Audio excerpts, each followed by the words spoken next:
सुधा समाधान।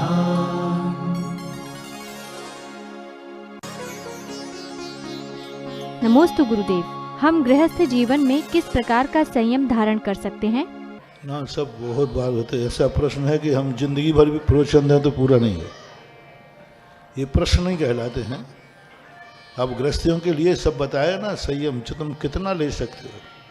सबसे पहले षड आवश्यक का पालन करो, उनमें किसी प्रकार की कमी मत रखो। देव पूजा, गुरुपास्ते, स्वाध्याय, संयम, तपः, दानम चेति गृहस्थानाम, षटकर्माणि दिने दिने, ये करिए। फिर ये होने के बाद फिर प्रतिमाएं धारण कीजिए, संयम धारण कीजिए। तो जितना कर सको उतना कम है। नमोस्तु गुरुदेव, आजकल लोग घर के फंक्शन और शादी की सालगिरह में लाखों रुपए उड़ा देते हैं, क्या ये उचित है? जब हम थोड़े से धर्म के कार्यों में थोड़ा प्रदर्शन करते, महाराज जी कौन से आगम में लिखा के होना चाहिए? हम यही पूछते हैं, कौन से शास्त्र में लिखा है कि शादी की सालगिरह मनाना चाहिए? कौन से शास्त्र? मुझे तो एक शास्त्र बता दीजिए। इतने राजा महाराजा हुए, इतने सब कुछ है, आज तक किसी ने शादी की सालगिरह नहीं मनाई। शादी की सालगिरह मनाने का अर्थ क्या है? आनंद मना रहे, यानी संसार अभी बहुत दूर है, बहुत दूर है। किसी ने आज तक, चक्रवर्ती ने, राजा ने, महाराजा ने, फॉर एग्जाम्पल एक तो कोई उदाहरण दो, किसी ने शादी की सालगिरह मनाई। और अब तो इतना अनर्थ होने लगा कि शादी में वही पूरे उपक्रम होते हैं, वरमाला, जयमाला, क्या बोलते, पूरे वरमाला डालेंगे, फेरे भी लगाएंगे। बच्चे कहते पापा मम्मी हमने आपकी शादी नहीं देखी, दिखाओ ना। हाँ, ये फैशन चल गई। मम्मी पापा से कहते मम्मी पापा हमने आपकी शादी नहीं देखी, मुझे शादी दिखाओ कैसी की थी आपने। बोलो कितना गंदा कार्य है। विवाह एक ऐसी चीज है जो एक बार होने के बाद दोबारा नहीं होना चाहिए। मुनि की दीक्षा और गृहस्थ का विवाह एक बार ही होता है, दोबारा बार बार नहीं होता। बहुत बड़ा दोष मानो, बहुत बड़ा दोष।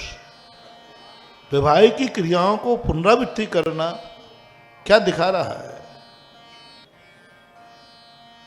मुनि दीक्षा लेकर के हर साल फिर से दीक्षा मनाओ। अरे दीक्षा दिवस अलग है और दीक्षा अलग है। तुम लोग तो पूरी विवाह की पद्धतियां करने लगे। तो ये सब पाश्चात्य संस्कृति है, दोष है। संसार के जितने भी कार्य हैं ये खुशी के नहीं हैं, ये मजबूरी है, समस्या का समाधान है। तो अपनी मजबूरियों के लिए उपयोग करने के लिए हमने तो आज तक किसी तीर्थंकरों को छोड़ करके और किसी प्रथमान योग में ना तो हमने गृहस्थों के जो आज उत्सव हैं ये देखे, ना तो जन्मोत्सव देखा। तीर्थंकर को छोड़ देना, अन्य किसी का। भरत चक्रवर्ती आदि, बाहुबली आदि के प्रथमान योग में कहीं जन्मोत्सव का उल्लेख नहीं है। ना शादी की सालगिरह देखी और ना ही मृत्यु भोज देखा। मरे तो सब हैं कि नहीं? सब मरते रहे, लेकिन आज तक कहीं मृत्यु भोज, ये तीन क्रियाएं कहीं भी आगम में नहीं, शास्त्र में नहीं, परंपरा में नहीं। लेकिन पता नहीं कब से चल गई ये परंपराएं, और आज तो इतनी फैशन हो गया है इसका कि बहुत अनर्थ दंड है, व्यर्थ है, नहीं करना चाहिए। नमोस्तु गुरुदेव, क्या वर्तमान में सभी धार्मिक कार्य अर्थ प्रधान हो चुके हैं? अर्थ का युग नहीं है, दान का युग है।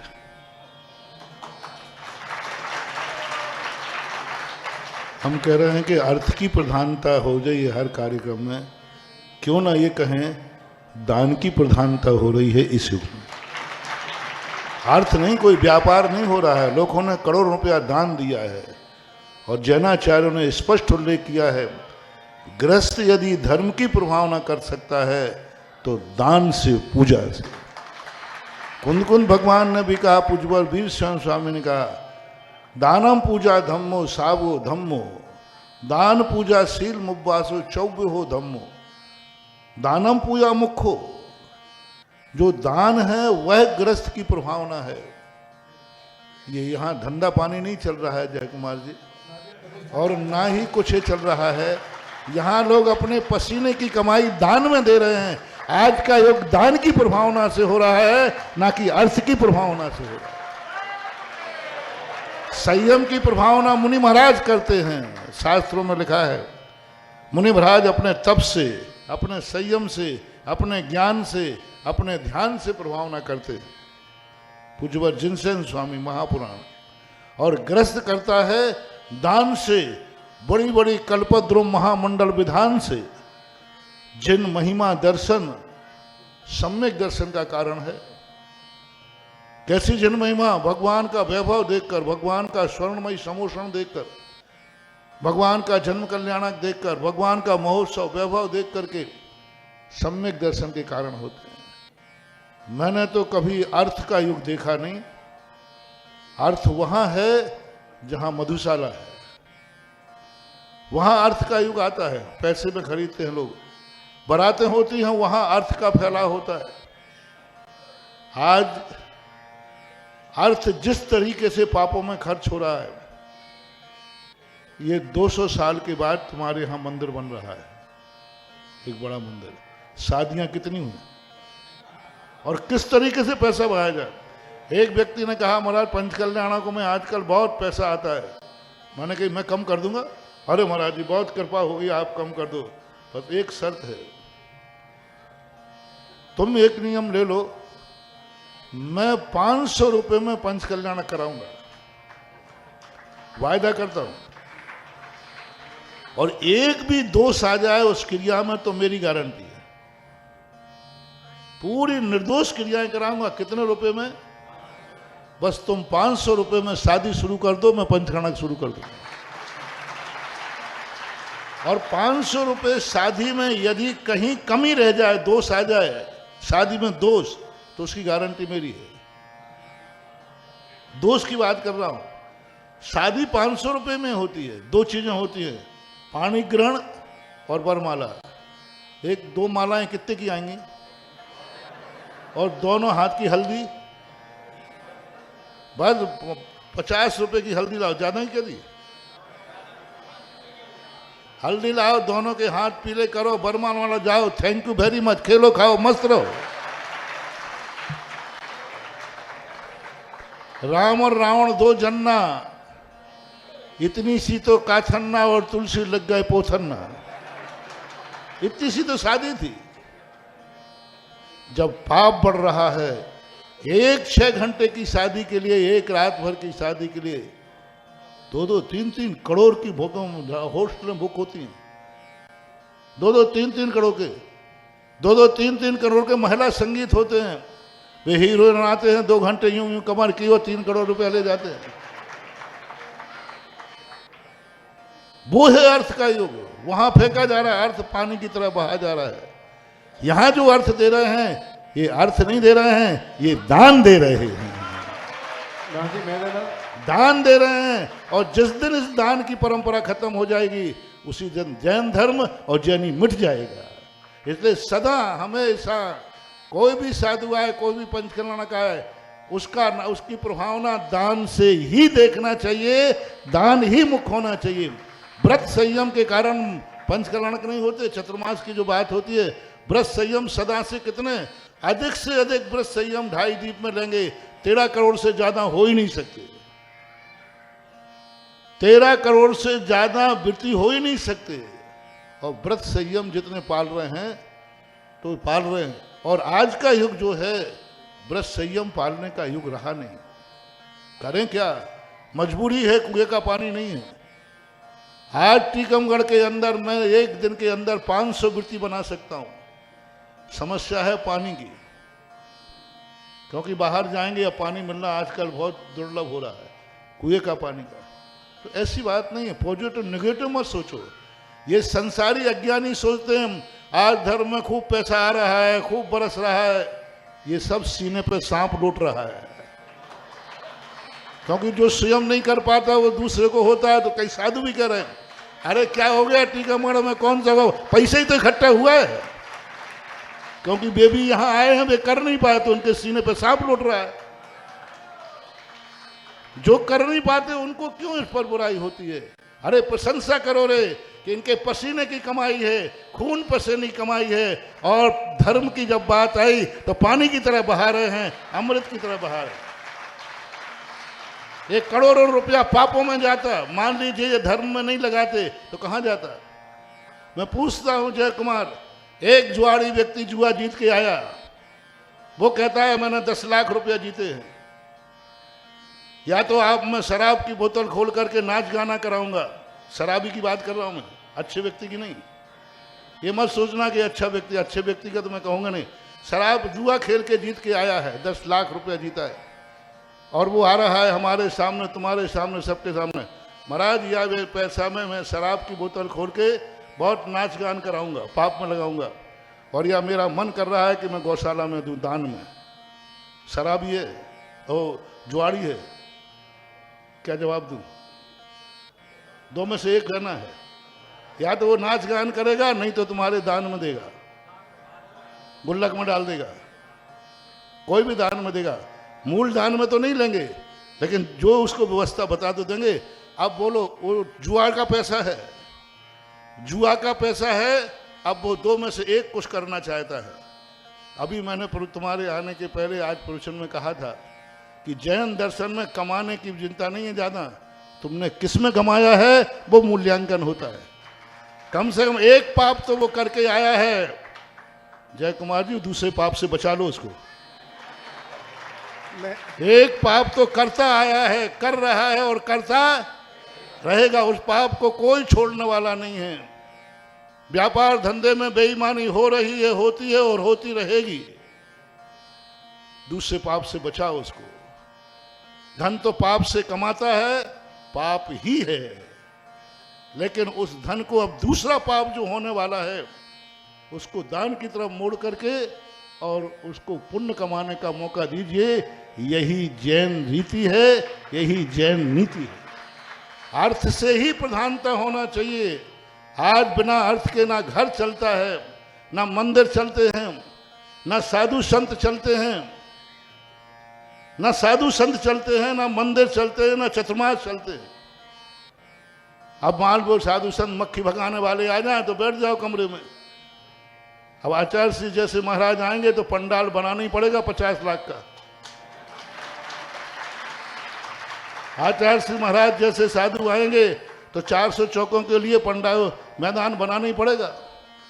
आचार्य श्री जैसे महाराज आएंगे तो करोड़ों की एक एक चतुर्मास में 2-2, 4-4 करोड़ की रोटियां खा जाते हैं लोग, बाराती। अब बाराती है तो अब क्या बने, बड़े महाराज आएंगे तो बाराती बड़ी आएगी। अब पर कहो एक चतुर्मास में 5 करोड़ का चतुर्मास हुआ, क्या हुआ? 3 करोड़ का तो भोजन व्यवस्था थी, 1 करोड़ का पंडाल था, 1 करोड़ की और व्यवस्थाएं थी। साधु कौन थे? विश्व वंदनीय जगत पूज्य संत शिरोमणि आचार्य विद्यासागर महाराज थे। बिना अर्थ के तुम बुला सकते हो क्या? बिना अर्थ के बुलाओगे तो आचार्य के दर्शन करने वालों कहना साहब हम लोग तो यहाँ रोटी और टिफिन लेके आना अपने अपने घर से। ये व्यवस्थाएं बहुत, मुझे बहुत विकल्प आता है। जब जब दानियों के ऊपर प्रहार होता है, सुधा सागर उनके लिए तैयार रहता है। पसीने की कमाई है, कोई 2 रुपया निकाल के दिखाओ और निकालते समय पसीना आ जाता है।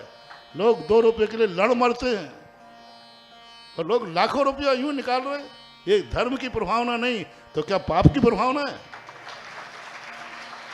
अर्थ से ही निर्णय होना चाहिए कि ये चतुर्मास कैसा है, ये पंच कल्याणक कैसा है और ये साधु कैसा है। आज अर्थ की बातें करते बिना अर्थ के क्या चलने वाला बताओ।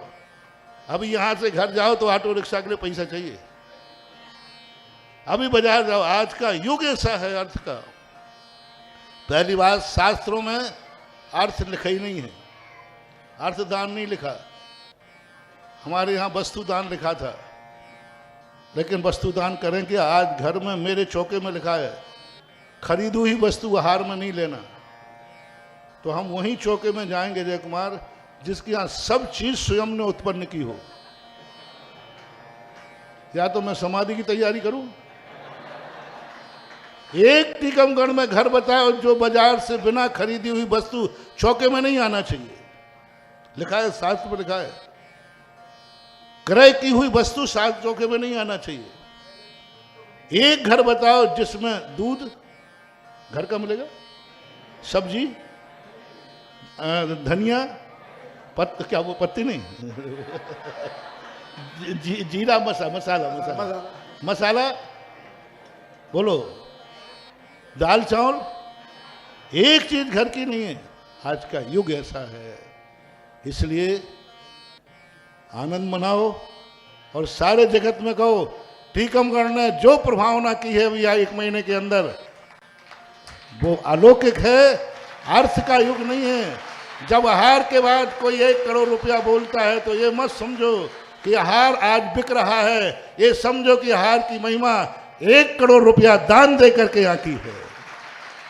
मूल्यांकन कितना किया, हमारे यहाँ क्रिया का मूल्यांकन नहीं है, मूल्यांकन है कि उसकी आहार की खुशी उसने 1 करोड़ रुपए से ली। वो अर्थ नहीं दिया उसने आहार दान का मूल्य बताकर अनमोल कर दिया है। जब कोई अभिषेक की बोली लेता है पहले कलश की 11 करोड़ की, भगवान के ऊपर जल ढालने से भगवान की प्रभावना नहीं होती है।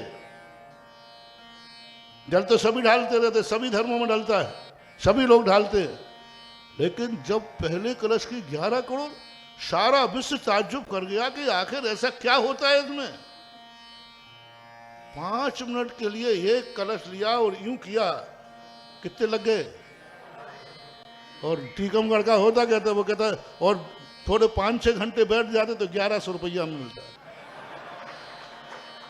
बाहुबली बोई के दूसरे, मचान बोई के दूसरी, पानी बोई, तो बोलो एक ने 11 करोड़ में किए और एक ने 1100 रुपए में किए, दोनों में मूर्ख कौन है। वो 11 करोड़ वाला पैसा वाला है ना ज्यादा थोड़ा, अपन तो 6 घंटे बैठे रहे 1100 में करके आए। अरे मूर्खो, उसका लगेगा, उसने एक कलश के मूल्यांकन 11 करोड़ करके सारे विश्व को बता दिया कि भगवान का अभिषेक वो है जिसके लिए धन की कोई कीमत नहीं है। आज अभिषेक को अनमोल कर दिया उस धन ने।